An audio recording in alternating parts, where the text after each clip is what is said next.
So we met at the Parker convention here, and what attracted me to you is what you do with your business and how you help chiropractors really grow their business, but not actually helping in practice. It's all offline or online, and not really hands-on. So tell me about your business and what exactly you do.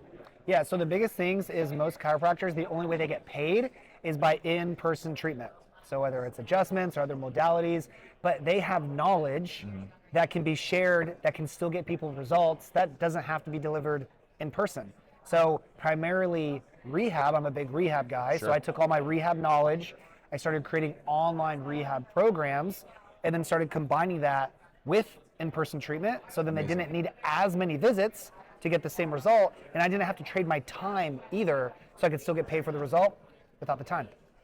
That's great, because a lot of chiropractors do struggle with the time and they're capped, and it's a big thing, and we help them as well kind of get away from that, because we actually have it where our plug and play model, similar to yours, but still in practice, but their staff handles a lot of what they do. So it's not on the doctor.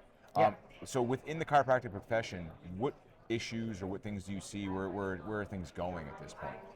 Community events, pop-ups, networking. So they get some referrals, now they're busy, Yes. and then they don't do that, and then the next month comes, and now they're not busy. And they're doing this all the time because they don't have two types of lead generation strategies. One is organic, meaning non-paid, but they need a system behind it, something that Okay. doesn't require their time. And they need paid strategies too, paid marketing to level all that out and create Yes. consistent new patient generation every week. And then an effective sales process to charge the worth. Chiros are not charging enough. They're Agreed. not convicted in their worth. They need to sell more. And when a lot of docs hear sell, they interpret that as, well, I don't want to be like salesy. Pushy No, guy, no, yeah. then don't be. That's up to you. Sell your worth. You don't have to do it any type of weird way. Just sell your worth because they're coming to you for the care.